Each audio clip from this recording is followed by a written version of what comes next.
I'm the self-improvement guy, and today we're reacting to 6 skills every man needs in life. Interesting. It got 1.7 million views, and basically what I'm gonna do is I'm gonna react to this thing, but I'm gonna do it in a self-improvement way. So I'm gonna share some cool knowledge with you and see if what this guy says actually makes sense. So I'm gonna use logic and things. And I'm also not just gonna sit here and stare into the screen, but I think we should just go for it. In the modern world, things are always changing, but there are things that never change. Here is the reality. A man should be able to handle himself no matter what the situation is. And there are skills every man needs to master no matter what times we live in. Some people are going to watch this video and think to themselves, it's toxic masculinity. It is understandable. We are suffering from a pandemic of weak men. They have been brainwashed to believe that men and women are the same. In this video, we will go over 6 skills every man needs to master in life. I mean, fundamentally we're different, but there's also some men that are more like women and some women that are more like men. But if we generalize, then I'd say there's a pretty big difference. And I'm not saying that it's better or worse to be a man or a woman. It's just facts that it's different, right? We will go over 6 skills every man needs to master in life. Number 1, knowing how to fight.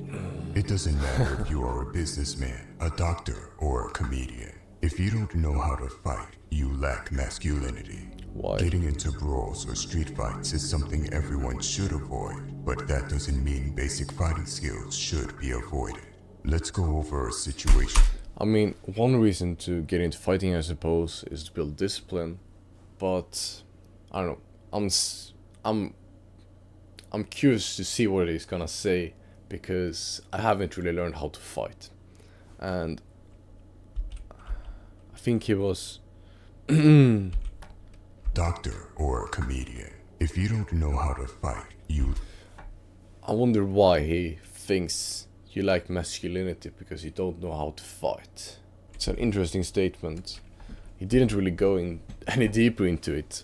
Maybe it's just me, but I don't think that's the case. I mean, let's say you work out really hard at the gym and you become massive. Then even if you can't fight, I'd say that's pretty masculine. Maybe that's just me though. Maybe I'm missing something. But lack masculinity. Getting into brawls or street fights is something everyone should avoid, but that doesn't mean basic fighting skills should be avoided. Let's go. And I definitely believe fighting could be very beneficial. And I think it's probably very good for your confidence. And I think it's also good for your self-control. And I think as a consequence of learning how to fight, you'll most likely, I think, fight less. Because I often think, for example, if we look at schools, I often think a lot of fights happen because people are insecure. I might be wrong, but if you know how to fight, or rather if you're very confident in yourself, then I don't really see reasons to fight. I mean, sometimes there's probably a reason, but maybe I'm wrong though. But if I base it on my experiences, then I think that's the case. Go over a situation that could happen to you. Okay. One day, you might walk on the street with your wife and some guy walks by and slaps her on her butt. What would you do in a situation like this? You can't rely on calling the police because he will not stand around and wait for them to arrive. You could decide to ignore it completely, but you would lose your woman's respect and your own self-respect. No one should be able to put their hands on the people you love and care about without consequences. It would shock you how many men in the modern day would choose to ignore the situation and try to rationalize why they didn't do anything. I'm wondering if the best decision is to fight though, because I think it's kind of useless to fight, but you should definitely probably do something about it. I'm just wondering or thinking about what you should do. I mean, there's obviously something wrong with the person that's doing it, because I don't really see why you would do that if you're clean in the head, but there's a lot of people that aren't 100%, so Yeah, I really don't know. I mean, let's say you're really good at fighting and that happens. Then are you supposed, and let's say you're like really strong, are you supposed to like knock them out then? Like that doesn't make sense either. I don't know why, but it doesn't feel like it's the best case to fight, because it feels like you're lowering yourself to their level, and it doesn't feel like the right thing to do. It feels like you're letting them affect you, and it feels like they're making you less of a person because you're just reacting to it. I mean, in some way you should probably be the bigger person, but you probably shouldn't just ignore it. Joe, it's me from the future, and as you can see I'm currently editing the thing, but basically what I said was at the end was that you should subdue them, but realistically when I think about it right now it doesn't really make sense, because I also took up the thing that what do you do if like you don't know if they have a gun or a knife or whatever, and if they do you're fucked. So basically trying to do anything against them is pretty stupid. So I honestly don't know what you should do. Maybe just call the police or whatever. But yeah, it's a hard situation because you don't want this to leave psychological trauma, which I think maybe in some way it could, and I'm not 100% sure how you avoid that. But if you have any good things then or ideas, then let me know, because it's actually a pretty good situation to go through in your head. And you didn't see it here, but I was sitting for first like 30 seconds, then 45 seconds, and 30 seconds. Legit just sitting there thinking, because I was like, I should probably figure out what the answer is. But didn't really get anything good. So I guess you kind of try to remove the trauma in the way you remove traumas, which I'm not 100% sure about. But maybe you speak about it and try to make them feel secure, whatever. But my bad, I don't really have a great answer this time. But let's continue. And try to rationalize why they didn't do anything. One of your duties as a man is to protect your people. By ignoring a situation like this, you have sacrificed your own honor and have given up your role as a protector. Listen closely. Never start a fight if you can avoid it. But you might find yourself in a situation in which you have no choice but to defend yourself. That being the case, you'd best know how to serve up a good old knuckle sandwich. End it as quickly as possible by throwing a knockout blow. Open your opponent up with a few fakes, and once he drops his guard, send a powerful straight punch right to his chin. Lights out. However, if you do it wrong, you'll hurt yourself more than your opponent. So don't fool yourself and pretend you can fight. Actually learn how to fight. Number 2, the ability to diffuse conflict. This skill directly follows up on knowing how to fight. Regardless of how strong or masterful you may be in the art of fighting, you should always try diplomacy and stern persuasion to calm down an escalating situation. Knowing how to simmer tempers down or break up a fight makes you a leader. It's like when all the male gorillas stop their shenanigans when the So useful to be able to just calm people down. It's almost like if they start getting worked up and you stay calm, then probably in most cases, and if you try to listen to them, then maybe they'll be angry for a minute or two, but then they'll probably calm down. And that skill will make all of your relationships so much better, because you'll have less bad feelings and they'll have less bad feelings connected to the relationship, whether it's a friend or a partner or whatever. Leader. It's like when all the male gorillas stop their shenanigans when the alpha male gorilla walks in. The alpha male can keep other male gorillas in line because of who he is. The ability to diffuse conflict can only be truly mastered by the person that can also be dangerous. This is why knowing how to fight and the ability to diffuse conflict. Yeah, probably, but not necessarily. I mean, I'd say if you're someone's role model and maybe both people look up to you in some way, like a celebrity or something. For example, let's take Mahatma Gandhi, right? I'm gonna read his book, I haven't done it yet. Maybe I should order it after this.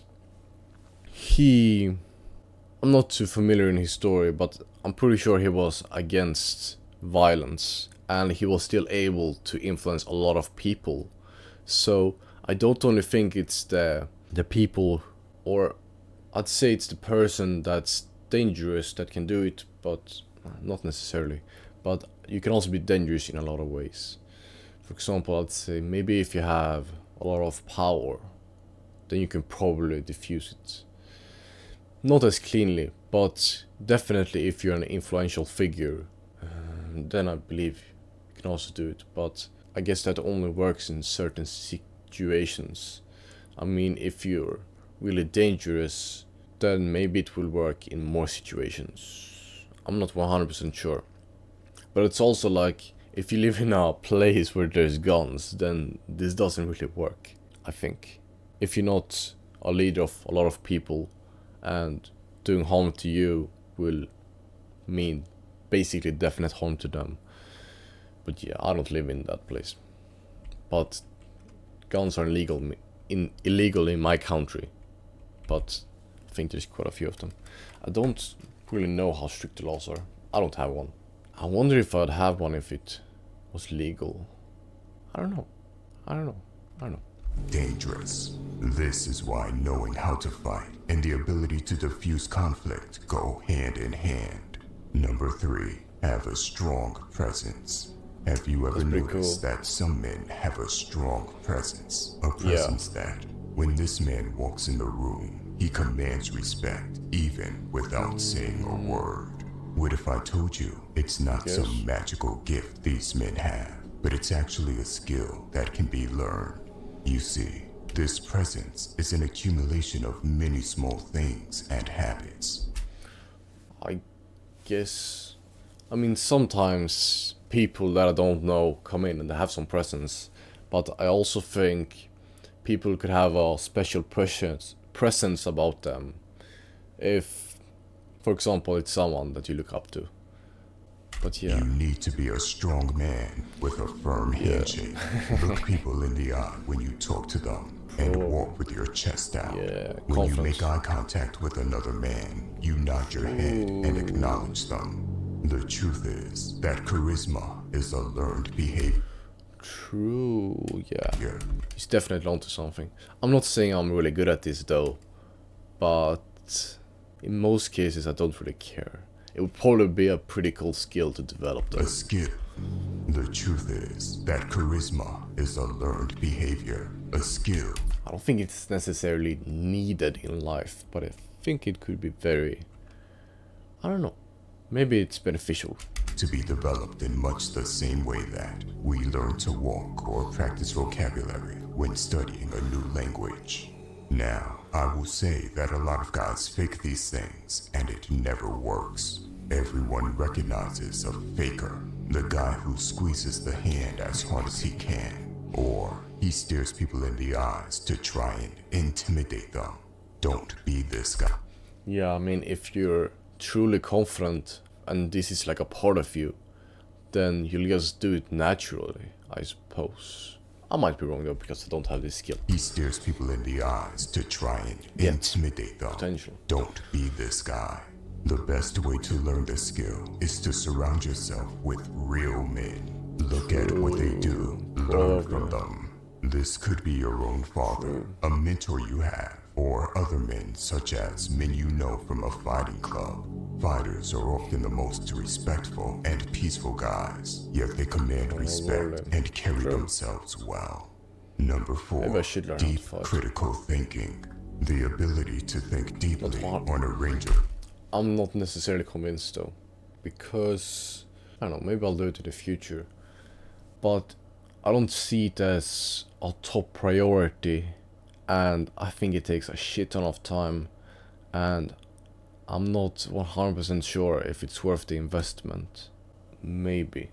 But now I just really enjoy going to the gym, and I've started liking running more. Right now I'm on a break because I ran for like 35. I ran 6 times a week, like 8k for 35 days, and now I'm on a little rest to chill out my legs, whatever you say, to rest them. Of topics will help you to become the ability to think deeply on a range of topics will help you to become a much better Critical thinking, conversationalist. definitely. It'll also give you the mental faculty and I just gotta listen to this one because critical thinking. Wow. Definitely agree, it's good. Deep critical thinking.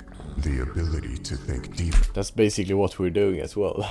On a range of topics will help you to become a much better conversationalist. It'll also. I wonder what he means on a range of topics, because I'd say deep critical thinking, it's more of a skill than a specific. It's like right now, I guess maybe what it means is like right now I'm doing the deep critical thinking thing on this topic, but I suppose I need some knowledge about this topic in order to be able to do deep critical thinking, because it's hard to do deep critical thinking if you don't know a lot about the topic. So I guess topics will help you to become a much better conversationalist. I also think it makes it able for you to make better decisions in life, because if you're better able to see the truth and better able to think, then you'll probably be able to come up with better things to do or something like that, and just be able to be more accurate when you're solving problems, which I believe will definitely serve you. On a range of topics will help you to become a much better conversationalist. It'll also give you the mental faculty to improve the overall quality of life and make better decisions. The first step to critical thinking is to consider more than one point of view. As I always say on this channel, don't believe everything you are told, but also don't believe everything you think you know. It's easier said than done, but critical thinking requires you to. Got a lot of beliefs we accepted since we were small, when we didn't really know. When we were small, we were kind of like sponges, from my understanding, and we just sucked everything in, and a lot of those things probably aren't serving us really well. Think you know. It's easier said than done, but critical thinking requires you to leave your own opinions and biases at the door and embrace other information. Just because you've always done something a certain way doesn't mean it's the. I don't know if you necessarily need to leave them at the door, I suppose, because you're not letting them really affect you, and I guess that's what it means. Just because you've always done something a certain way doesn't mean it's the right way. True. Question your assumptions and beliefs. Be open to considering different points of view and the validity. And just because you believe something that isn't true and you notice that and you accept that it's not true and maybe you make a mistake, it doesn't make you less of a person. Instead, I'd rather say it makes you more of a person, because then you're growing. And of course, this doesn't mean that you should accept beliefs that aren't serving you so you can accept that they're wrong. Of course, you should try to go towards a better path. But sometimes you probably figure out that, oh, this thing, it's not really that good. And then look back and be like, oh, I made this and this mistake. Oh. But yeah. Of other arts. Be open to considering different points of view and the validity of other arguments. Yep. You might just learn something new. It also makes conversation with other people better, because when you say something, for example, that you don't know is 100% true, or you say something that you believe is right, and then they make a counter, and you're honest with the fact that you're not 100% certain, and you say it might be true, it might not, I don't really know, then it changes the whole vibe of the conversation. Because just yesterday I had a conversation like this with another guy, and I did this, and then he said something, and then I was like basically questioning if it was true, and he was like, I'm not actually sure. And instead of arguing for why either one is right, we might be wrong, let's try and figure this out later. I think that's beneficial, at least. I'd say one of my views is trying to just find the truth, and if I'm wrong, then I guess that's okay, and if I'm not 100% certain about something, then I'm gonna be honest with that. And sometimes, even if I believe I'm 100% certain, I might still be wrong. So I'm definitely open to arguments for why I'm wrong, I suppose. And the validity of other arguments. You might just learn something new. I guess that's how you grow. Being good with your money. Arguably, the greatest. Number 5. Being good with your money. Arguably, the greatest letdown of schools, universities, and colleges is the lack of financial education we get taught. Most guys go through life having no clue as to how to actually treat money, make good. And by that I mean, it's true that it's could arguably one of the strongest, because I definitely think it's very crucial. And I definitely think not having this knowledge could potentially have a very big negative impact on your life. So even if you're not living a life just hunting at money, if you have basic knowledge so you don't drown in lack of money or make stupid decisions, then it will probably serve you. Guys go through life having no clue as to how to actually treat money, make good financial decisions, and set themselves up for financial freedom. Yeah, we are raised to believe that you have to have a job. I'd say my goal is to get enough money so I don't really need to think about money because I don't necessarily believe I want or need the best things.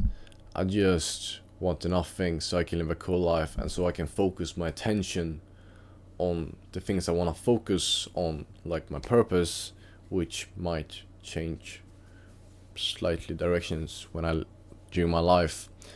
But basically I want to have the freedom to be able to do what I want with my time and not burn and just waste like 40 hours a week, because I don't necessarily believe that's the best way to live, at least not for me.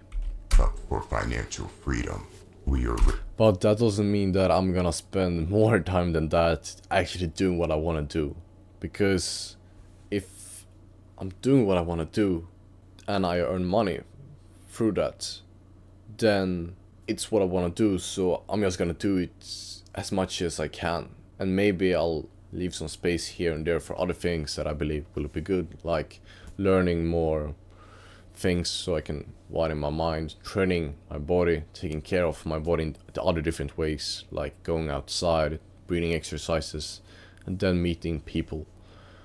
And when I have a lot of cool people in my life, I'll probably spend this amount of time with them, because I think that will be very nice and I'll learn some cool things, become a better person. And communities, I think there's something special in it.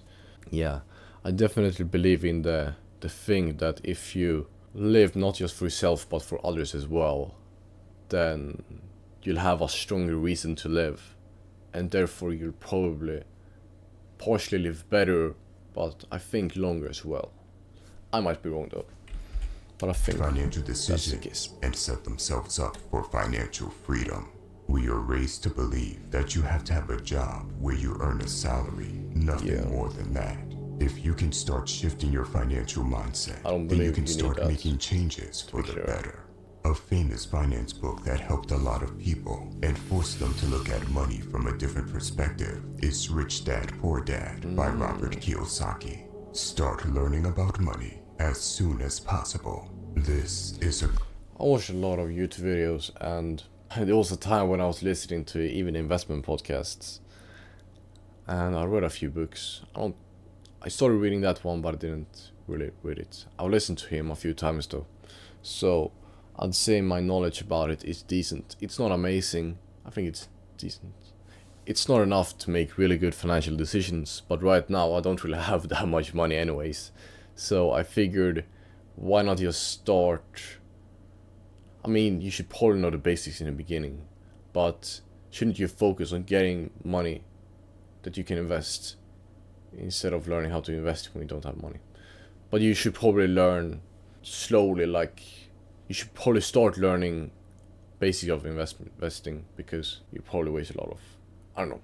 I guess it might not make sense to leave all of the learning you need to do in investment later when you have a lot of money. Maybe you'll do a bit of it on the way up. But also, I probably think one of the most beneficial ways, at least for me, I think, to learn is to learn directly from people. I think that, I don't know if that's necessarily true, and when you have a lot of money, then you can hire people that have a lot of knowledge in it, or become friends with people that have a lot of knowledge in it. And maybe you can teach them about some other thing that they want to learn, and then, this is if it's like your friends, but if you hire someone, then you can just suck up all of their knowledge, and not just go with the cheapest one, but one that's more expensive, that might be a bit too expensive, but because you do that, you make sure to learn, so you learn better knowledge, so next time you can at least do it more on yourself, by yourself, because then I believe you'll probably earn more money, and you might spend less money on other people. Or even if you don't do that, then you'll earn more money, so the difference between how much you spend and how much you have at the end will be bigger. Might be wrong though, but yeah. Start learning about money as soon as possible. This is a crucial skill for life. Number 6, learn to manage stress. How you manage to handle stress and your success in life are directly linked. The man who panics and crumbles under the pressure will never outperform the man that is able to stay rational and think critically during hard times. Stress plays a part in everyone's life. Smart. As a man, you will get more and more. I also think, apart from being rational,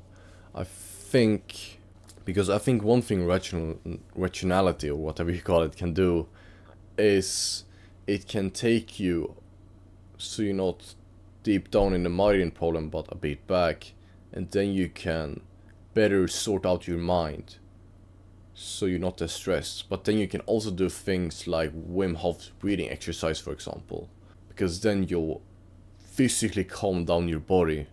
But I definitely believe the way you see things can have a massive impact on how stressed you become.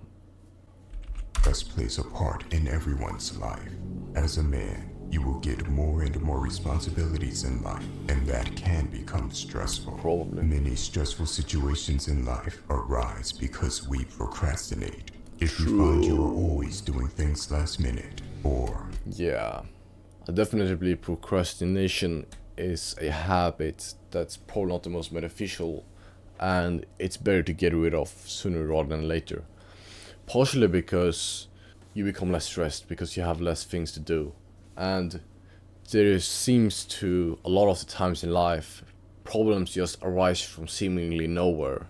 And if you don't procrastinate, then and leave a bit of space, so if something bad happens, then you're not totally effed up, then you'll probably not be as stressed. Because if you're late on something and need to do this other really important thing, then you're really stressed. But if you're good on time on this thing, and then this thing really needs your attention over here, then you can do that and then finish, or maybe you're already finished. So yeah. And if you're procrastinating right now, I'd say start really small. So if you, for example, need to study or write something for a report or something in school or whatever, then just write a little bit right now or in 5 minutes, whatever, and then continue procrastinating or do something else. Because by starting doing a little bit, and then tomorrow or in a few, maybe an hour or half an hour or something, you write a bit more, and then you do like really little things, because then by knowing that when you go into it, it's easier, the threshold, action threshold or whatever, it's smaller, so it's just easier to do. And then once you get that, then next time maybe you increase it a bit, and that's basically how you do it. We procrastinate. If you find you are always doing things last minute, or you're often rushed and feeling like you are trying to catch up, chances are you procrastinate. Take control by writing out everything you need to do and the deadline. Just the act of writing out your list pretty can smart. take it out of your head and help. Because when you know what you need to do, then you're better able to plan. And then you won't forget. That's one of the ways things can just pop up. If we don't know what things to do when, then we think we have a whole day to do something tomorrow, but then there's things that were planned, and then we're like, and then we become super stressed. With your stress level, the act of writing out your list can take it out of your head and help with your stress levels. Look at the list and decide which things are urgent and important. Give each True, it's very true. Sometimes when I have something in my head that I need to remember, if I just write it down, my head just becomes calmer, because then I won't forget it, right? So if you need to remember things for later, then just write them down as fast as you can, because then they take up less mental space in your head, and then it drains you of less energy, so you can spend that energy doing other things, or just not become dead in the head later, and usually then our existence becomes less enjoyable. Look at the list and decide which things are urgent and important. Give each task your full attention until it's completed before moving on to the next most important item on your list. Soon you will be doing tasks in a proactive mode rather than a stressed reactive one. Both women and men should aim to become stronger. However, women are forgiven for not being able to handle the pressure. Men are not. Men carry the burden of performance. What kind of pressure? As a man, you must be able to deal with the pressure. Do not complain about it. This channel will help you become strong in all areas of life. I guess maybe complaining isn't the best thing to do about it, but being real with yourself about it, not necessarily in a negative way, but acknowledging it might help.